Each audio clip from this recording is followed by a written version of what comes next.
Wait a minute. I already told you, but I really didn't cheat on my husband. My mother-in-law and husband were making assumptions and saying things as if it were a matter of course. I quickly denied it, but my mother-in-law didn't stop. My son is sterile, so there's no way you could get pregnant. If we get a medical certificate, it would confirm you are fair. Well, we don't need to get one. It's absolutely clear. When I tried to argue with her, my mother suddenly slapped me. I looked at my parents, who were both looking at me coldly. My name is Anna. I'm a 34-year-old office worker. My husband William and I got married last year after dating for several years. We both work, so we share the household chores and have a well-balanced life.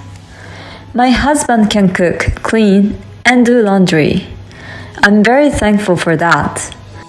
We're able to live like this without any stress. So I'm living a happy, newlywed life. I'm sure that I will continue to live happily with my husband. I've had the desire to have children since the beginning of our marriage. Until I was in my 20s, I lived my life thinking that work came first. But when I saw my friends around me happily raising their children, I began to think that I wanted to have a child too. However, perhaps because of my age, I have not been able to have children. I was happy in my marriage, but there were also many discouraging moments. But I never gave up hope that a baby would come to us. Then, one morning, I woke up and felt sick.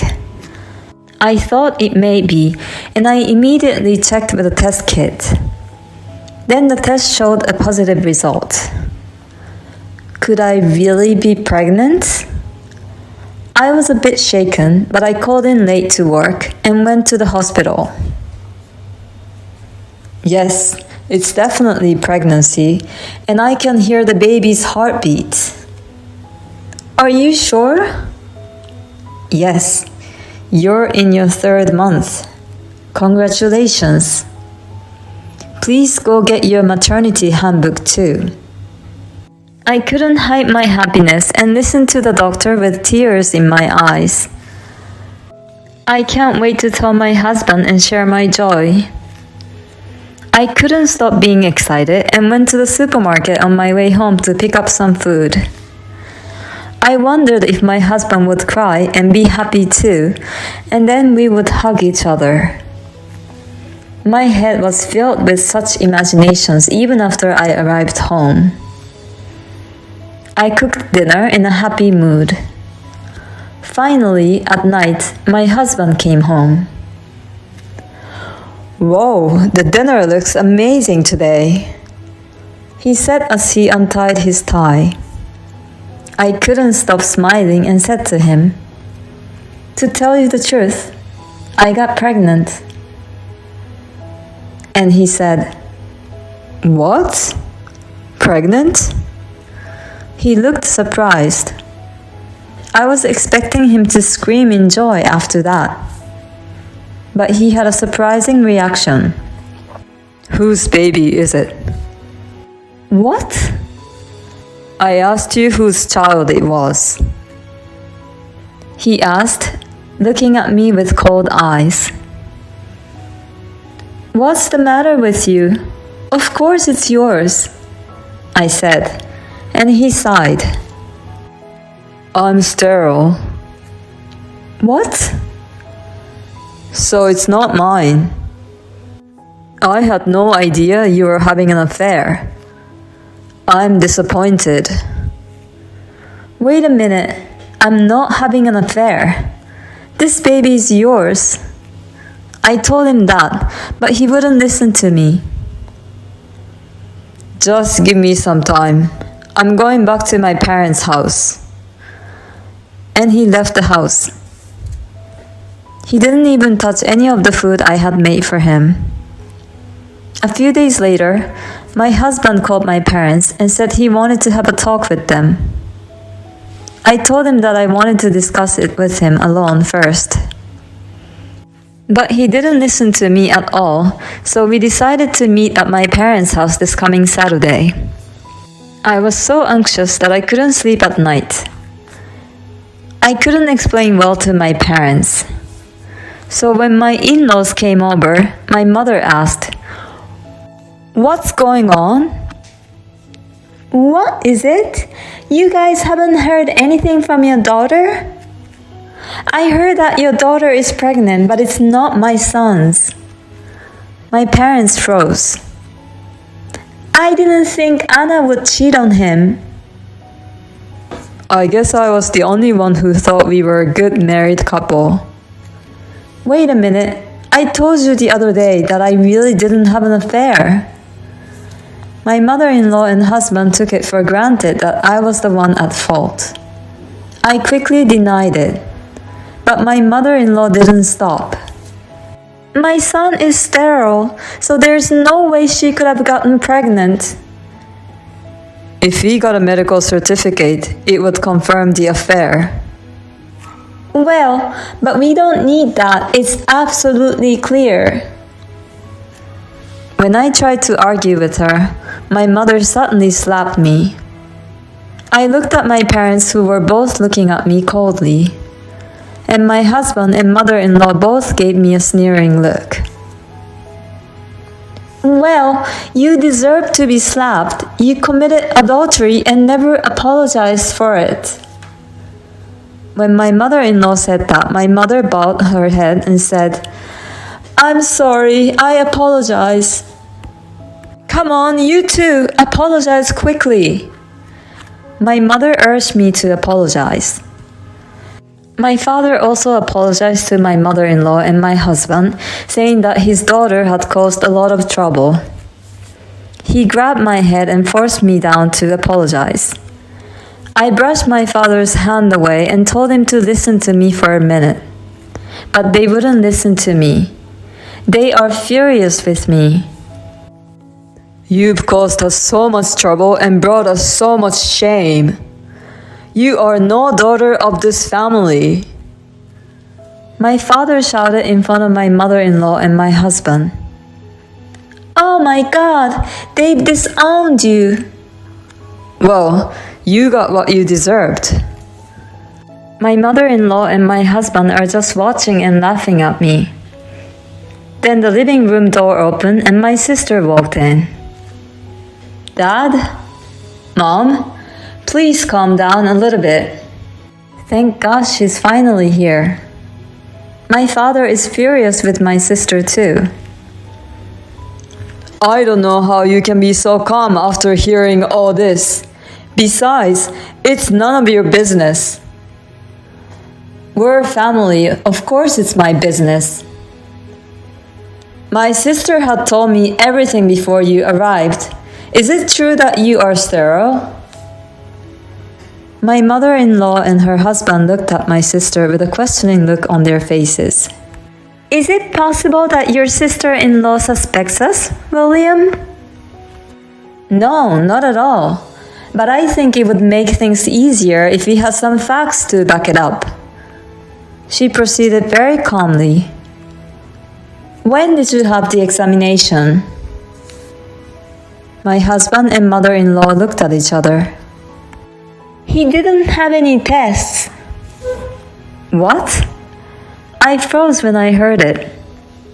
My sister is surprised too. "Well, then how can you assume that he's sterile?" "What? Are you trying to intimidate us? He hasn't tested, but it's true." My sister asked if it would be okay if she asked my mother-in-law how she could be so sure. My mother-in-law let out a sigh of annoyance and started to tell us the reason. "You know, my son was married once when he was young. This boy couldn't have children after 7 years of marriage. And after the divorce, his ex-wife got pregnant right away. This means my son was the reason she couldn't get pregnant. Now, do you believe me? This time, I could tell she was cheating on him because he is sterile." The idea that you would cheat on my son but still want to stay married to him is repulsive. You're a disgusting woman. You know that? My mother-in-law said as she glared at me. My husband agreed with my mother-in-law and said, "Yes, you are disgusting. You even made a child that I couldn't have. You are beyond insulting me." I was absolutely mortified. That's not proof that my husband is sterile, but there was no way I could argue with them without any knowledge of the matter. I looked at my sister to ask for help.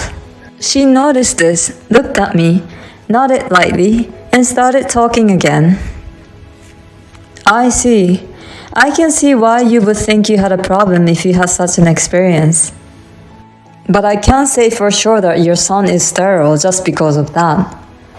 There are families that have children after 10 years of marriage, and without any particular fertility treatment." When my sister said that, my mother-in-law butted in. "Don't try to mount me with the information you found on the internet. You're not a doctor, so what you say is meaningless." My mother-in-law said that, and I wondered if she listened to me properly when she met my family. "I'm a doctor and an obstetrician." When my sister answered, both my mother-in-law and my husband said, "What?" I was stunned. Apparently, they really hadn't listened to my sister's story. My sister was also dumbfounded and said, "I've explained it to you when we met before their marriage. The whole story is that you are just speculating about this. It seems that you are all blaming my sister based on mere speculation. If you really want to blame my sister, let's do a proper examination. Since you are my relative, I'll do it for a reasonable price." When my sister said that, my husband and mother-in-law both flinched. But now that we've come this far, there seems to be no turning back. "If you insist, let's check it out." My husband and mother-in-law agreed to my sister's proposal. And later, the test was conducted. I decided to stay at my sister's house until the test results came out. I didn't want to see my husband, and I didn't want to go back to my parents' house. My sister tried to cheer me up many times while we were at home together. This kept me from worrying more than I should have. A few weeks later, the test results came out. We gathered at my parents' house again to look at the test results together. It turned out that there was nothing wrong with my husband's body. My mother-in-law's face turned blue and my husband was surprised. "Anna, I'm sorry, but I'm glad to know that there's nothing wrong with me and that I can prove that the child is mine." My husband said so matter-of-factly that I was once again speechless. Who was it that agreed with my mother-in-law to accuse me by mere assumptions? My mother-in-law also laughed and said, "If this is the way it's going to be, you should have had the test done earlier." She didn't even apologize to me. I guess that settles it for now. My husband was so proud of himself. I thought, I can't be with such a man anymore. My husband thought the discussion was over and said, "Let's go home together." But I didn't want to go home. My sister, perhaps sensing my feelings, said, "I don't think she has quite sorted out her feelings yet, so I'll take care of my sister." My husband reluctantly agreed, and finally my husband and mother-in-law left my parents' house. What a mother and son! They almost had us fooled too. "I'm sorry I slapped you the other day, but this is all their fault." My parents blamed my mother-in-law and my husband, but from my point of view, my parents were also to be blamed. My sister took me to her apartment right away.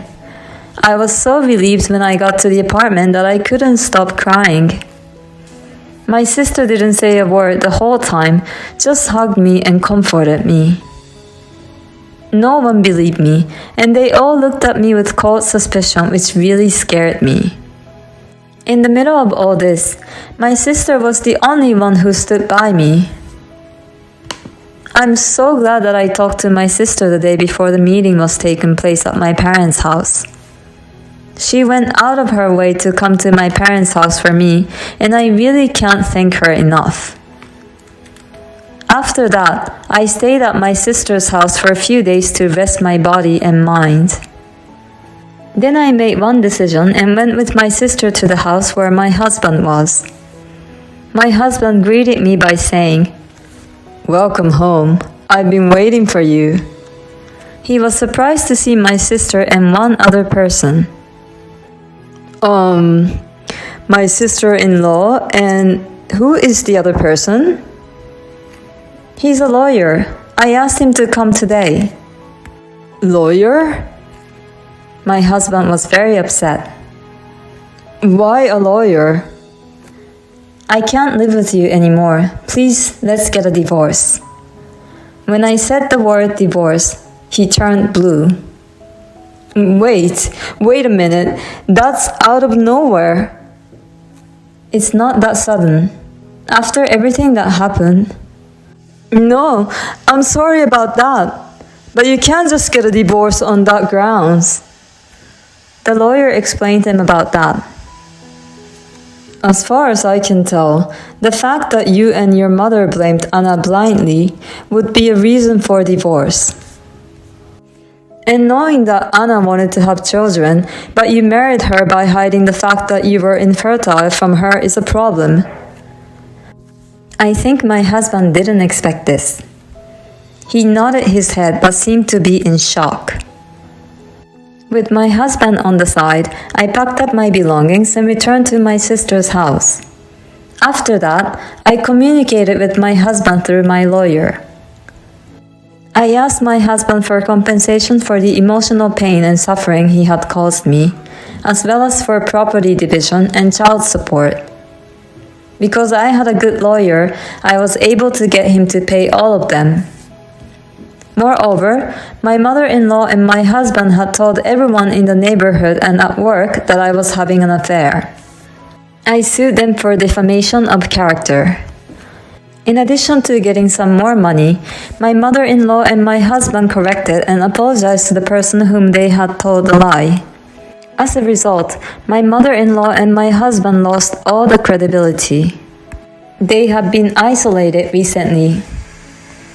I decided to live just down the street from my sister's house and rented an apartment. My parents offered me to move back home and help raise their grandchildren, but I politely declined. I don't want my parents, who didn't protect me, to take care of my child. As a matter of fact, my sister also had a bad experience with our parents who only cared about their impression to the society. So she decided to keep her distance from them. I owe them a debt of gratitude for sending me to high school and college, so I don't want to cut them off. But I'm really disappointed in my parents because of this. I'm going to keep my relationship with them to the bare minimum. It's enough for me to have a sister who really thinks about me and stands by me. Of course, when she's in trouble, I will do my best to help her. First of all, for the sake of my unborn child, I have to be stronger. Blaming Anna based on mere assumptions without a proper examination. What a terrible husband and mother-in-law. And the parents who believe that and blame their own daughter without listening to her are also a problem. I'm so glad that Anna's sister is a wonderful person. It will probably not be easy being a single mother, but I'm sure she'll be fine. Please cherish the bond you have with your sister and live every day happily.